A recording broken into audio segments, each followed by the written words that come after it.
കഴിഞ്ഞ ദിവസം സോഷ്യൽ മീഡിയയിൽ പ്രധാന ചർച്ച ഹണി റോസ് ബോച്ചയ്ക്ക് വാണിംഗ് കൊടുത്തതായിരുന്നു.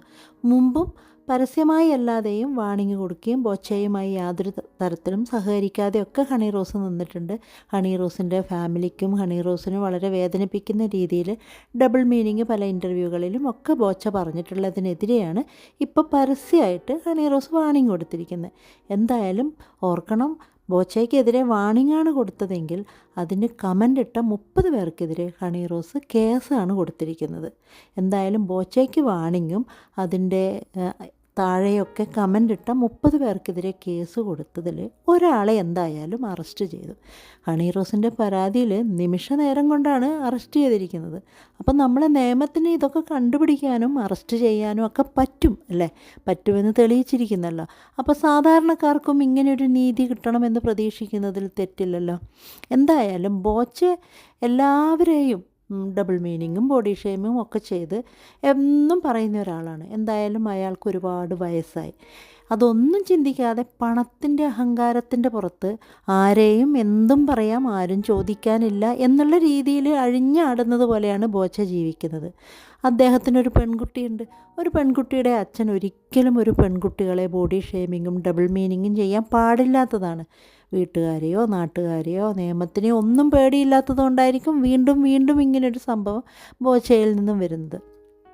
എന്തായാലും ഇതിനെപ്പറ്റി പറയുമ്പോൾ ഈ സോഷ്യൽ മീഡിയയിൽ സ്ത്രീകൾക്കെതിരെ എന്ത് വൃത്തികെട്ട രീതിയിലാണ് കമൻ്റ് ഇടുന്നതെന്ന് പലർക്കും ചിലപ്പോൾ അറിയാൻ പറ്റില്ല. ഓരോ വീഡിയോയുടെ താഴെ അല്ലെ ഓരോ ഇൻ്റർവ്യൂവിൻ്റെ താഴെ ഓരോ ലൈവുകൾ സ്ത്രീകളിടുമ്പോൾ വന്ന് പറയുന്നത് വായിക്കാൻ പോലും പറ്റില്ല. വായിച്ചു കഴിഞ്ഞാൽ ഒരു ജന്മം അത് മറക്കാത്ത രീതിയിലുള്ള കമൻറ്റുകളാണ്.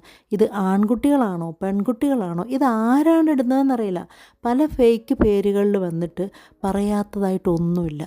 ഞാൻ ചോദിക്കുന്നത്, ഇവർക്ക് ഇങ്ങനെ ഒരു കമൻ്റ് ഇടുമ്പം കിട്ടുന്ന രസമാണോ അല്ല അവരൊരു തരം സൈക്കോ ആയതുകൊണ്ടാണോ ഇങ്ങനെയുള്ള കമൻ്റ് ഇടുന്നതെന്ന് നമുക്ക് അത്ര ആലോചിച്ചിട്ട് മനസ്സിലാവുന്നില്ല. എന്തായാലും ഹണി റോസ് ചില സമയങ്ങളിൽ ഇതുപോലെ ഉദ്ഘാടനത്തിനൊക്കെ പോകുമ്പോൾ വളരെ ഒരു ഡ്രസ്സിങ് രീതിയൊക്കെ കൊണ്ട് ഹണി റോസിനെതിരെ അങ്ങനെ കമൻ്റ് ഇടുന്നതെങ്കിൽ അങ്ങനെ ഒന്നുമില്ലാതെ നല്ല രീതിയിൽ ഇൻ്റർവ്യൂ ചെയ്യുന്ന നടികളെയൊക്കെ ഓരോരുത്തർ വന്ന് കമൻ്റ് ഇടുന്നത്, സാധാരണക്കാരായ സ്ത്രീകൾ ഒരു വീഡിയോ ഇട്ടാലോ അല്ലെങ്കിൽ ഒരു ലൈവ് ചെയ്താലോ ഇവർക്ക് സഹിക്കാൻ പറ്റാത്ത രീതിയിൽ ഇത്തരത്തിൽ ഫേക്ക് ഐ ഡിയിൽ വന്നിട്ട് ചീത്ത പറഞ്ഞ് അവരെ തളർത്താനോ എന്തിനാണെന്ന് മനസ്സിലാവാത്ത രീതിയിലാണ്. ബോച്ചയാണെങ്കിൽ ഒരു ഇൻ്റർവ്യൂവിൽ പറയുന്നത് കേട്ടു, ഞാൻ നടി എന്നല്ലേ പറഞ്ഞത്, അല്ലാതെ വെടി എന്നല്ലല്ലോ പറഞ്ഞത്. ഇതൊക്കെ ആരും ചോദ്യം ചെയ്യില്ല എന്നുള്ളതുകൊണ്ടാണല്ലോ പരസ്യമായി വന്നിങ്ങനെ പറയുന്നത്. അത് ബോച്ച. ഇത് സാധാരണക്കാരായിട്ടുള്ള കുട്ടികൾ ആരാണെന്നറിയാതെ റൂമിൽ അടച്ചിട്ടിരുന്നാണ് ഒരു സ്ത്രീയാണത് എന്ന് കണ്ടു കഴിഞ്ഞാൽ ഇത്രയും വൃത്തികേടായിട്ടുള്ള കാര്യങ്ങൾ പറയുന്നത്. ഇതിനെതിരെ ഒന്നും ആർക്കും ഒന്നും ചെയ്യാൻ പറ്റില്ല എന്ന് മനസ്സിലാക്കിയത് കൊണ്ടാണല്ലോ ഇവർ സൈബർ അല്ലെങ്കിൽ നിയമം എന്നുള്ള രീതിയിലല്ലേ ഇവരിങ്ങനെ ചെയ്യുന്നത്.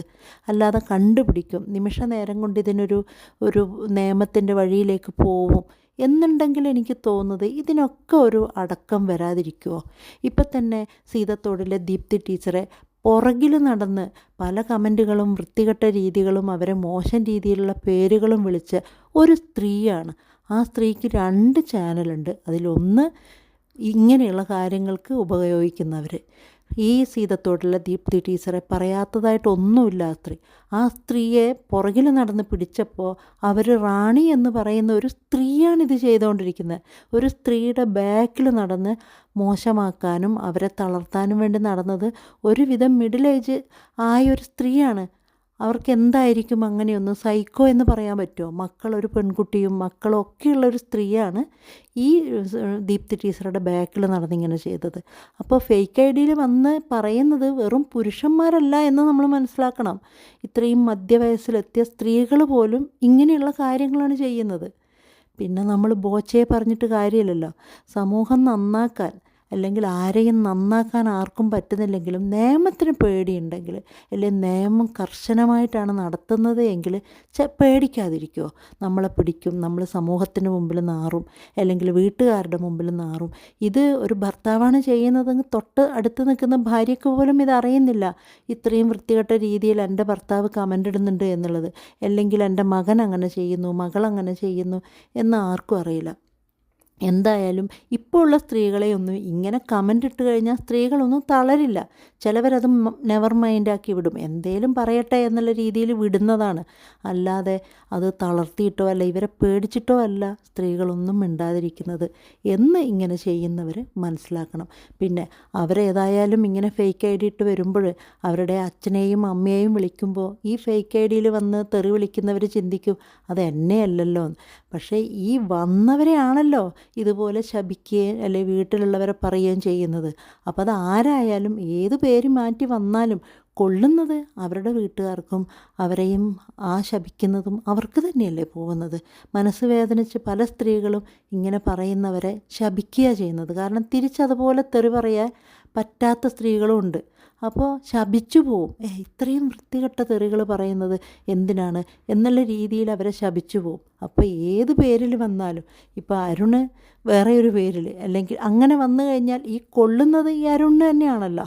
അത് ഞാനൊരു എക്സാമ്പിൾ പറഞ്ഞൊരു പേരാണ് കേട്ടോ. അപ്പോൾ അതുകൊണ്ട് തന്നെ ഒരുവിധം നിയമം കുറച്ചും കൂടി നന്നായിട്ടുണ്ടെങ്കിൽ ഇതിൽ നിന്നൊക്കെ കുറച്ചൊരു കുറവുണ്ടാവും തന്നെയാണ് എൻ്റെ പ്രതീക്ഷ.